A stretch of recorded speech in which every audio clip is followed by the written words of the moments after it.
Welcome to the Serious Sarcasm podcast. My name is Jay DeRozier. Everything you hear is purely my opinion and absolutely not gospel truth. If you do find yourself getting a little bit too worked up over what I say, feel free to take your opinion and, well, you know where.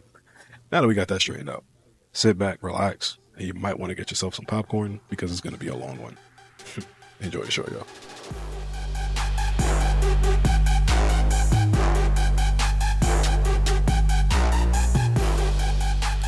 What is going on? My name is Jay DeRozier. Welcome to the Serious Sarcasm podcast here on the DeRozier Media Network. We appreciate you guys when you like, comment, subscribe, of course, share.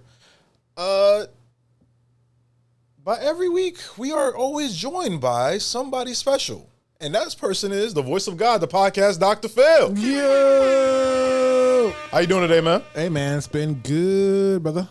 That's good. Anything new? Trying to watch the season 3 of What If, and it's pretty trash. Oh man, don't do Marvel Just, like that. hey, Marvel has had some misses, a lot of misses lately, and season 3 is one of them. Of What If. What If seasons 1 and 2 were awesome, but season 3, it was like a musical episode, and then like what if the Hulk fought Godzilla? Was one of them. Do you think? I mean, here's the thing about What If that bothers me too. I'm like, you can't run out of ideas. Exactly. Like, Because they're still making like alternate multiverse comics literally every other week. So how can you run out of ideas? brother, I don't know. I'm a little disappointed. And especially with a show like What If, you could just pull something out of your ass and make it interesting. Exactly. Like, what if Iron Man was black? Literally. Exactly. I mean, I guess the issue is finding the right voice actor, I guess. You know, but Yeah, it could be you. But you're Disney, you can find the right voice actor. Yeah. Like, it should not be a problem. It should not be a problem. Yeah. But anyway, happy to be here, bro. Of course, man. Thank you. I appreciate it, man. It's gonna be another great week of some good content, some laughs, some jokes, a little seriousness, but we're gonna get through it. Okay. Oh, speaking of which, hey, I'm gonna bring this up on Fupas and Flapjacks next time we record that.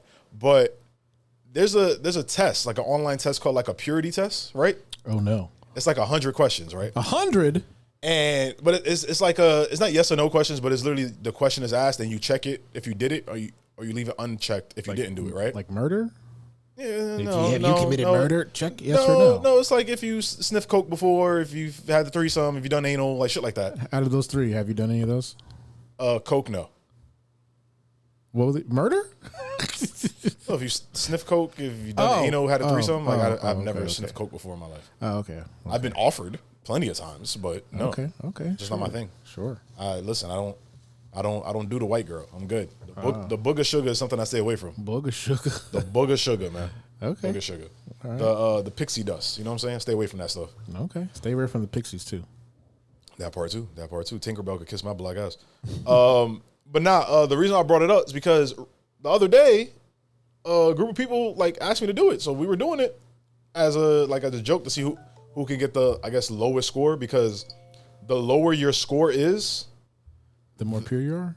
no, the less pure you are. Oh. So Because that means that's for example, like let's say there's only 10 things I didn't check off, right? Yeah. That's the score. My score is 10 Out of 100. out of 100, which is bad. Well, no, I mean, So what was your score? score is 14. So you're bad. I'm a whore. Oh, no. I was a whore in my past life. Oh, no. Past life. Like WH whore. You got a hawk to it in there. You got You gotta do the Jewish whore. Hayam. L'chaim. Lahore. But yeah, I think one of these days for Fupas and Flapjacks, like me and Trey gonna sit down, we're gonna do that shit live. Oh, man. Yeah. I feel like that'd be hilarious. Like go question by question for a full episode and just do that. I think we should do it the next time you record. Yes. But anyways, y'all, this is another episode of Serious Sarcasm. We have 4 great topics and a hilarious bro what you want. This is gonna be top 5 bro what you wants of all time, I think. It's like straight out of the Boondocks. Yeah, that bro what you want is definitely out of the Boondocks. Not really Boondocks. I would say that's a You don't see that happening on the Boondocks? Come on. Mad TV. Okay. I know you remember Mad TV back in the day with like Ari Spears and Bobby Lee. Yeah. Yeah, I think that's more Mad TV. I still hold the claim that I taught Bobby Lee about podcasting. It's true. You think I'm You think I'm joking? You said that last time. I know, but it's true though. All right, I give it to you. I'm not saying you're lying. No. I'm not saying you're lying at all. No. But all right, let's get into it, y'all. First topic, y'all, is a curveball of a topic because we're gonna talk about Soulja Boy. So this Soulja Boy situation is a little weird. A lot of people may not know this because it kind of came out of the blue randomly the other day. Is that Soulja Boy is actually right now in the middle of a trial, it's a civil case right now, civil suit. Okay. The civil suit stems from all the way back to 2021, Phil. All right. So in January 2021, he was sued for kidnapping, sexual assault. Wait, let me before I keep going. Trigger warning, and we're gonna speak about a sensitive topic right now. Now let me continue. Soulja Boy was sued for kidnapping, sexual assault, and rape. Right? Whoa. You can be sued for that? Yeah. How can you be sued for that? I thought you would be arrested for that. Yeah. Not sued for that. But it was a anonymous former female employee of his, right? She claimed that she was beaten, raped, and held hostage by the Atlanta-based rapper, Atlanta-bred rapper, who also subject her to a hostile work environment. The thing that's crazy, she also says that he did not pay her wages, which is weird. The other stuff seemed to supersede that, though. Yeah. Like, why would that even be on the docket? Yeah, why is that on the docket as well? But anyways, she claimed that she was working for him since 2018, since December and November of 2018. And, one thing led to another. And one day she was, assaulted and forcibly held hostage, right? What's crazy to me, I don't remember this story ever coming out back in 2018. I'd never heard of it. That's what I'm saying. I'm like, well, all the stuff that's going on with, it's 2018 too. This is like prime Me Too movement. Yeah, I was gonna say that's the huge Me Too movement. Yeah, that's prime Me Too. I feel like this would have got picked up, but it didn't. It's getting picked up now because it's in jail. In trial, in court right now in Los Angeles. And the craziest thing about this allegation to me, Phil, is the fact that she claims that Soulja Boy raped her, right? And he gave her $1,000 as like a remorse payment. That ain't even that much. So in my brain, I'm sitting there like, yo, Soulja Boy's been in court cases before. There's the notorious story how he shot like 3 dudes that ran up in his house. He shot them, and people thought he was lying about that, but that actually happened exactly how he described the story. So in my brain, I'm looking at it like, yo, why is this Soulja Boy thing just now coming out now if he was sued back in 2021 and this supposedly assault happened in 2019? That's crazy. I don't know. It's just it's random to say the least, right? Very random. And it's a little concerning because if this comes out all to be true, right? Now I'm thinking to myself that was this swept under the rug all these years? It had to be. It had to be. Like genuinely had to be. Damn. Yeah, it's. I know we talk a lot of shit about Soulja Boy, but I still believe that he is hip hop's messiah from 2006. Oh yeah, for the internet age, yeah. Soulja Boy is the leading person for the internet age. Mm-hmm. Like Soulja Boy, and the next artist we're gonna talk about in the next topic. But Soulja Boy and Mr. West, both of those guys, I think, is the leaders of this new generation of social media and hip hop on the internet and all that stuff. Because Kanye was famous for doing the vlog videos and uploading them to MySpace and Facebook. Yeah, and that's kind of what came the streaming era, in a sense, for lack of a better term. Soulja Boy was famous for uploading his music online for free for people to listen to, and that kind of led into the mixtape era, or the online mixtape era, and the online era of how popular streaming platforms have gotten. You know how he did it though, right? Like he would do like, do you remember LimeWire? Yeah. So he would put his song, but title it to like, let's say Jay-Z's song, whatever. Yep. Like Dirt Off Your Shoulder or whatever. And someone would download Dirt Off Your Shoulder thinking it's Dirt Off Your Shoulder, but it's a Soulja Boy song. Soulja Boy. Yep. That's so clever though. I think it's genius. Yeah. It's better than the dudes that be in my comments talking about like, please listen to my music, please listen to my music. Bro, stop mass commenting me or spam commenting me though. Wait, they're doing that to you? Yeah, people be doing that shit. I'll be leaving them comments right away though. Oh, that's how you know you made it though. I'm getting there, bro. I'm getting there. Slowly but surely. Like my daytime job, I should say nighttime job. My coworkers are mostly Caucasian, and they wanted me to say a fun fact about myself because we were introducing everybody to each other. And I said, yeah, I have my own media company. I run 2 podcasts. And they were like, you run podcasts? Can we listen to it? Are you famous? Blah, blah, blah. And I'm like, I'm not famous, but the clips of the show be famous, honestly. Like we have too many clips that have gone like semi-viral. Yeah. At this point. Nice. And now I love it here. I love it. But circle back to the Soulja Boy topic. Now I hope he didn't do this. What's alleged? But if he did, he deserves the same treatment I always say. He deserves to go under the jail. Yep. Fuck him. Fuck him. If he did it, fuck him. Fuck him. Speaking of fucking people, or fucking people over, right? Phil, we kind of talked about this off mic, but the Drake UMG situation is getting kind of funny. Yo, this is weird. It's like a weird marriage. Yeah, it's like we're married together. We talk shit about each other. But the thing that's throwing me off about the Drake UMG thing is that reading UMG's update to the lawsuit, or their rebuttal to the lawsuit to try to get the case dismissed, it's like they listened to everything that people were saying online, that we said on this podcast, that people said on other podcasts, and said, yeah, put that in the lawsuit. That's a fact. That's a because fact. I was reading some of the stuff. I'm like, yo, I said that on the podcast. Yo, so-and-so said that on Twitter. Yo, I said that on the podcast. I'm looking at this. I'm like, yo, so-and-so said that on their podcast. I'm like, yo, are they just listening to what we're saying in the metaverse, in the sphere? They might be. And put it in the lawsuit? It's kind of wild. Like, and I'm saying that wearing, like, I don't know if the logo here is somewhere on my jacket, but look, I'm literally wearing a Nocta Nike jacket right now. Hold on, let me put it on the screen. Mm-hmm. I'm literally wearing a Nocta Nike jacket, which is Drake's partnership with Nike. So it's a little weird to me that, like, I don't know. This whole thing is weird now. I think it's getting weird. I really don't care no more about the lawsuit because I don't think Drake is gonna win. And that's not me, caping for the machine. But more or what less. is the lawsuit for though? Money? More or less, but he's also saying that they did illegal practices to make Not Like Us as popular as it is. Who cares? Like, my thing is, Not Like Us was a hit the second the song came out. Yeah, dude. Like, Not Like Us came out on a Saturday afternoon. I remember we were going to go do a funeral. Yeah, it came out on a Saturday afternoon, and it dropped, and we're like, oh, whoa. I was like, all right. And the first time you heard Not Like Us, you were like, yo, this shit is hitting. This shit mustard on the beat, hope deep boat. I was like, oh shit, this. Me out. I was like, this motherfucker going in.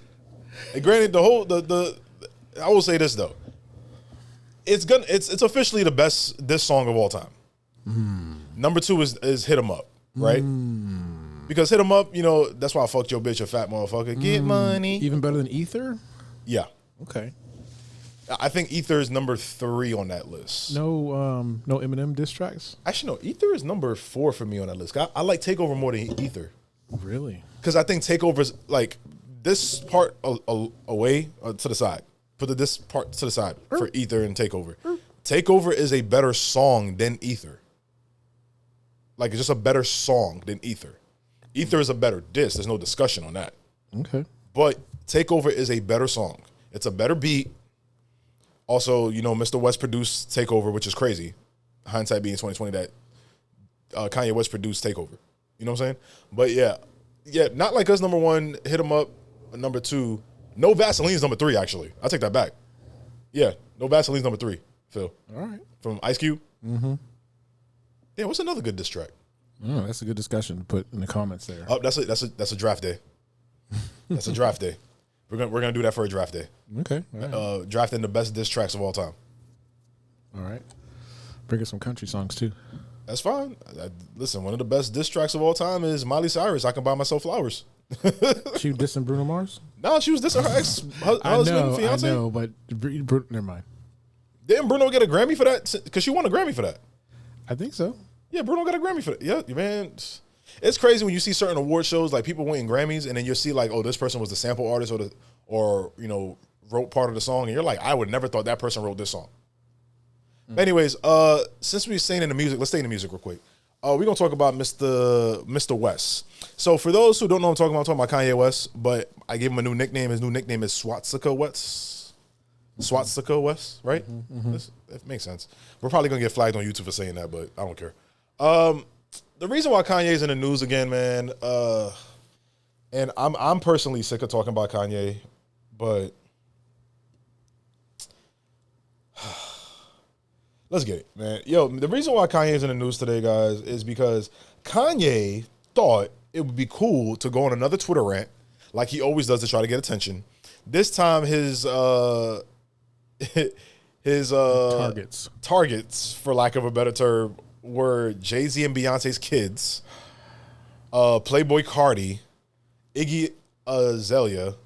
There's a couple other people that were also his targets, but the reason why I want to talk about Kanye, man, it's Kanye does this anytime he's trying to sell something, right? Mm-hmm. He was trying to sell sneakers. He did shit like this. He was trying to hold on. I got a booger in my nose. Mm-hmm. Sorry, I was looking at my nose on the screen. But yeah, at 1540, cut that out. At 1540. But nah, it's coming. I don't think people care about Kanye anymore, right? They don't. It's like the boy who cried wolf. Yeah. And then when you find out the other stuff behind the scenes that like now Kim is trying to get full custody because supposedly Kanye had his daughter North at the house and he was about to bring over Andrew Tate and Tristan Tate. Okay. And it's like, bro, I don't think those are the people you want your kid around, dog. Also, anybody who's accused or alleged of any type of sex crime is not going to be around my kid. Absolutely not. Like, I'm sorry. Like, that's not going to happen. And Kanye's showing poor judgment time after time after time after time. And we, as a society and as a culture, we've given him a pass countless times. I said this last time I spoke about Kanye. But it comes to a point where enough is enough. Enough is enough. And he just dropped a new album like yesterday, right, Phil? Oh, he did? No, my point exactly. Nobody has listened to it. Really? He dropped a new album. No one cares. Nobody cares. Kanye, it's time to hang it up, bro. No one gives a fuck no more, dog. Do artists still even want to work with him? Yeah, there's still people that are going to work with him because he's Kanye West. But, you know. He put out a list of people who've wronged him, too. You saw that one, right? Kanye's getting to the point where, like, it's getting to the point where it's like, boy, you're the common denominator in all these issues. Yeah, people like that, though, they don't ever take responsibility. Oh, of course not. They'll gaslight and victim, well, and pass judgment or pass blame. Mm-hmm. But it's gotten to the point now where it's genuinely concerning now, man. Like something is genuinely wrong with the guy. Yep. He's got brain damage. I don't know. He might have CTE. Who knows, man? Could be. Might have CTE, man. Who knows? But anyways, enough about Kanye, man. Also, Kanye, don't think I forgot, bro. I know every black person on earth wants to give you a pass. I'm not giving you that pass. Hey, big dog, I just want to let you know. I still remember what you said about being autistic and how you cried autistic when you're not. Mm-hmm. Fuck you. Next topic. I'll just end the Kanye West topic like that. Fuck Kanye West. All right, let's get into some funny drama. Because, Phil, I kind of want to get your opinion about this next topic, all right? Okay. So the next topic is about The Breakfast Club. If you guys don't know who The Breakfast Club is a famous morning show in New York City. They're one of the most famous morning shows in hip-hop history for the culture. They've interviewed people from the likes of Jay-Z, from the likes of Nicki Minaj. Everybody. Everybody's been on The Breakfast Club. Like political figures, like famous political figures like... I got hot sauce in my bag. Hillary Clinton. Hillary Clinton was on The Breakfast Club when she was running for president, correct. Yeah, so... the reason why we're talking about The Breakfast Club, The Breakfast Club is 3 hosts. DJ Envy, Jess Hilarious, who is a famous social media content creator. And of course, I guess the most famous one out of all of them, and it's not even close, is Charlamagne the God. So Phil, I'm going to break it down, the situation that's going on at The Breakfast Club, and you tell me what you think about this, all right? Mm-hmm. So Jess Hilarious was on maternity leave, right? Mm-hmm. And while she was on maternity leave, she picked out somebody who worked behind the scenes. She goes by the name of Lauren... Lauren, something with an L. Yeah, I forgot Lauren's last name. Whatever, Lauren. All right, so she picked Lauren to basically fill in for her while she was on maternity leave, right? Mm-hmm. Lauren's background is TMZ. Like she has a background in journalistic broadcasting, so she's tailor-made for this job, right? Or this role that she was helping out at and filling in for. Lauren kills it, bro. Like she's been killing it, dog, killing it. Jess Hilarious comes back from maternity leave. She's still trying to find her footing because Jess Hilarious went on maternity leave like less than a year into her stay into The Breakfast Club, right? So now people are saying that Lauren is doing a better job than Just Hilarious when it comes to the segments. Like, it's called Just with the Mess, where she talks about the things that's going on with celebrity gossip and headline news and all that other shit, right? I think personally, well, before I get on that, Just Hilarious goes on Instagram Live recently, and she goes on a whole rant about she feels not loved, not wanted, yada, yada, yada, this, that, and the third. And the next day she goes on Breakfast Club, and they, all four of them speak out their differences, right? I genuinely think in this situation, Just Hilarious allowed the YouTube and the social media comments to get to her. Yep. Because if, Phil, for example, I'm going to let you in a little secret, all right? I've gotten people who hit me up privately and be like, yo, I kind of don't like the guy who's not on camera talking too much. Speaking about you, right? Okay. And I go, yo, I'm not going to allow you to speak on somebody who's helped me out and has my back like that. So don't speak on my show if you're going to speak on that negativity like that, right? I feel like Just Hilarious let those comments get to her. Like those type of comments get to her brain. Mm-hmm. So now she thinks it's real, and it's kind of, what's the word? Shifted her perspective on what's actually going on in the workplace, right? Yeah. But she put it on DJ Envy and Charlamagne, and at the same time, it's like DJ Envy and Charlamagne are talent just like you. They don't run anything at the show. They're not the program directors, But do you know how much shit is thrown to their way too? Exactly. That's my point exactly. But the other thing too that kind of bothers me is that they're pitting two black women against each other again. That's what happens. Like, what did you think about this, bro? I think to be able to be in any type of entertainment and media, you got to have thick skin. Like, yes. When I was in radio, SeaWorld wanted to sue us because I said some dumb shit. I said some stuff about the whale, like, that killed the lady. Yes. I said something about that, and they wanted to sue us. And then I made a comment one time. I said the athletes today would dwarf the athletes back in the day. And I was like, who did I say? I said Birdman is probably better than Larry Bird. Like, if he was in Larry Bird's time, he would be just as good. That's crazy. Right? And then, I was getting death threats. So you gotta have thick skin. You can't let a lot of that stuff get to you. And people really don't even feel that way when they're talking because they're anonymous. Really, you don't know who they are. They're just talking shit. And they're just saying something. And just to say something. The thing is, they'll say it and they won't think about it ever again. Nope. But you read it and you think about it all day. Mm-hmm. And that's what sucks about it, honestly. It does not, and it's not meant for everyone. No, it's not. It really isn't. People think you could. Jess would have been. People think anybody could do this podcasting or broadcasting thing, and it's like once you get that first negative comment, it's really going to start testing you. Yeah. No, I would have thought Jess would have had more thicker skin than that because she's been on TV or media for quite a while. Quite a while. And I've seen worse comments before she got on the Breakfast Club about her. Maybe she felt that way beforehand, and that those negative comments validated her doubt. Mm-hmm. I can see that. Mm-hmm. I can genuinely see that. Especially if you have imposter syndrome, you know what I mean? Because you come up solo doing your thing, and you get on a nationally syndicated show, one of those popular shows of all time, you're going to have some form of imposter syndrome, like you really don't belong. And especially the person that was in that seat before you, Angela Yee, like you have big shoes to fill, more or less. You know what I'm saying? Mm-hmm. Yeah. So I think that's the other thing. That's the other caveat to this as well. It's kind of like she's stuck in a weird situation where maybe what she's reading is not real and it's not going on. All she had to do was have an honest conversation with everybody, right? Because maybe Lauren's thinking the same thing. Because I think Lauren is great at what she does. I think Jess is great at what she does. Charlamagne is obviously the best of the best. DJ Envy is DJ Envy. You know what I'm saying? So like they have a great dynamic there on the show. Yep. So it sucks that these comments are the ones that I genuinely think it's just comments that's getting to them. It's not the actual show itself. Yeah. You know? Yep. But I digress. I mean, Jess, you're cool. I like you. Yeah, I think Jess Hilarious is good. Yeah. I think she's pretty hilarious. See what I did there? I did.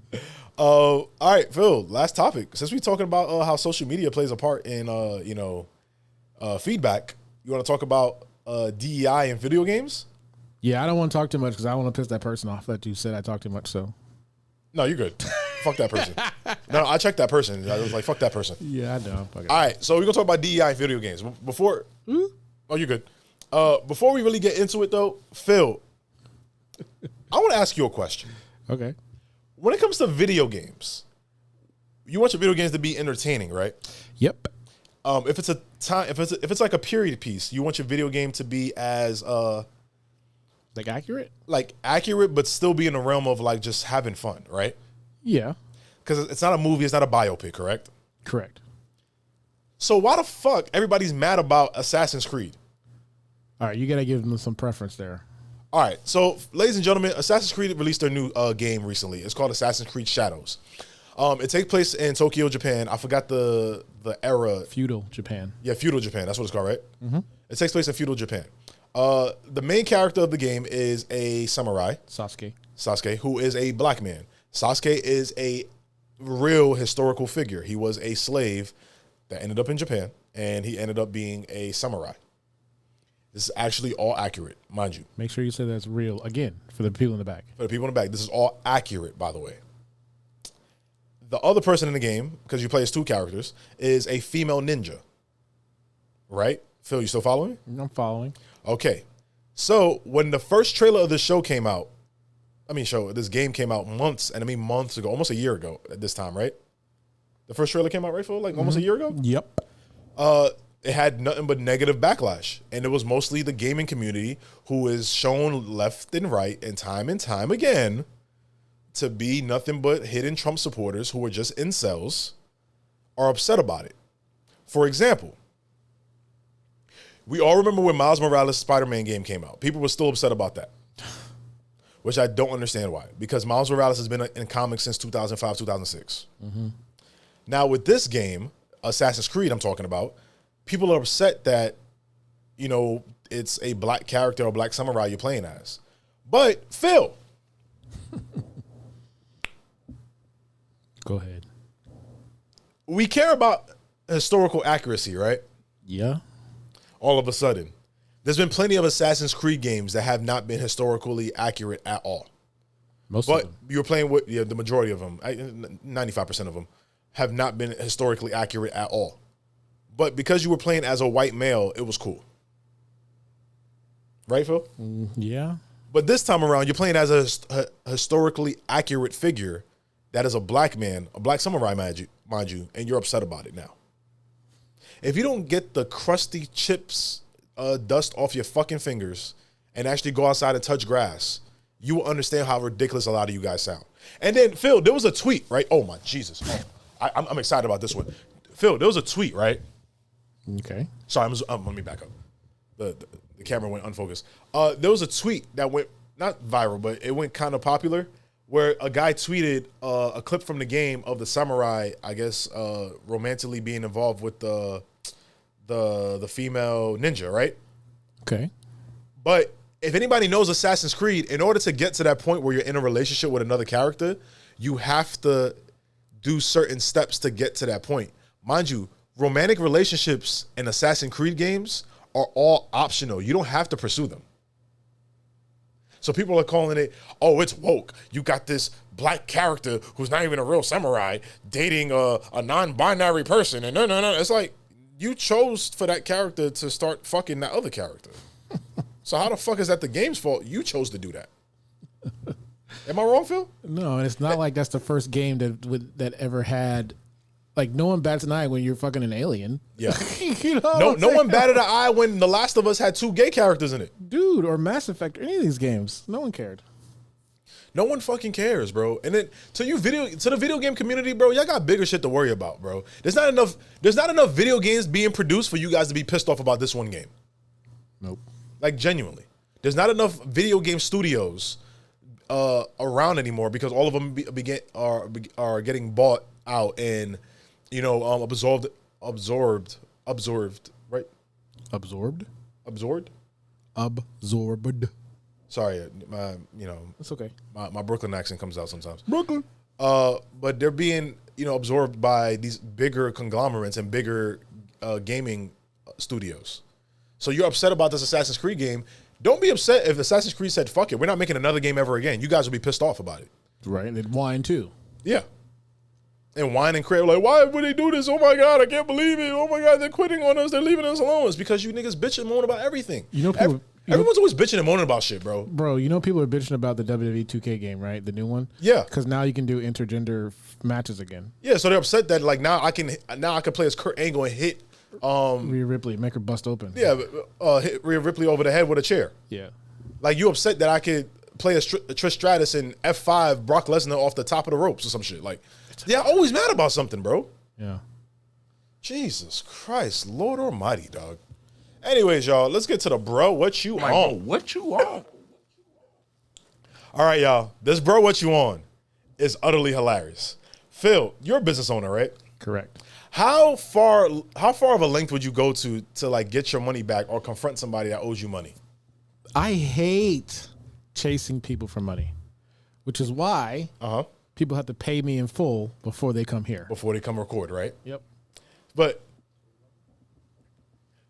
oh man, this is one of the funniest bro what you wants, man. Ladies and gentlemen, the reason why I asked Phil that is because, you know what? Phil, roll a clip. We'll laugh about it. Well, the big question today is what possessed a man to walk up to an altar in the middle of mass in front of about 100 people and punch a bishop in the face? The whole thing is as puzzling as it is disturbing, but parishioners say the violence will not shake their faith.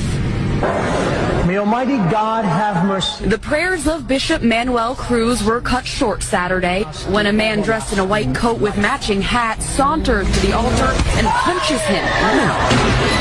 That nigga gave him a 2-piece. Well, he gave him a 1-piece and damn near knocked out that bishop. Mm-hmm. So, ladies and gentlemen, for those who may have been hard of hearing or haven't seen the video, a Newark, New Jersey man walked up to the altar in the middle of mass and swung on the bishop in the middle of him giving service. Mm-hmm. Now, a lot of people are trying to figure out why that this man punched the bishop, and it came out that this man is actually a notorious criminal allegedly a notorious criminal in the community who's also a pimp. So, Phil, why would you think a pimp is smacking a bishop or punching a bishop in the middle of mass? I'll take he owes him money for $500, Alex. And I think you might be right.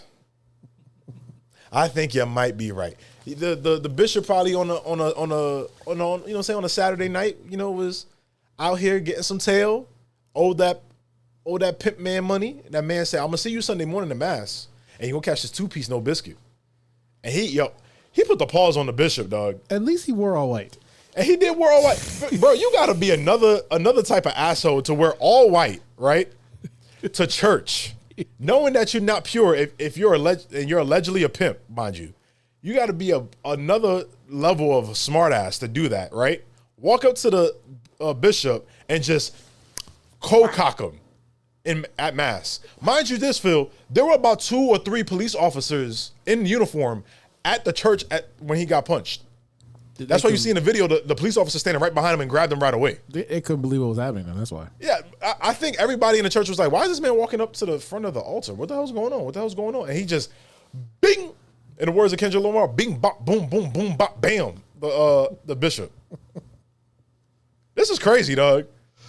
I'm still shocked. Like, he really punched the bishop in the face, dog. Bro, I ain't even mad. Oh no, I ain't mad either. But it's the fact that he really punched the dude in the face. And pastor, bishop, why are you getting tail? You know what it is, bro? And this is a fucked up Catholic joke because I grew up Catholic. Uh-oh. Now that they're finally stopped touching the little boys in the church. Oh, no. I don't care, Phil. I don't care. Now that they finally stopped touching the little boys in the church, now they're paying for vagina. And they're seeing the repercussion of their ways when you don't do right. First, I was touching little boys. And guess what? They were just moving out to a different church and paying off the families. You can't pay off a hooker. Well, I mean, you can't pay off a hooker, actually. Right, Phil? I mean, yeah. For the services that she provides. Yeah. You can pay her for the services that she provides. But if you don't pay her, Big Daddy Bubba coming to see you. Mm-hmm. 2-piece, no biscuit.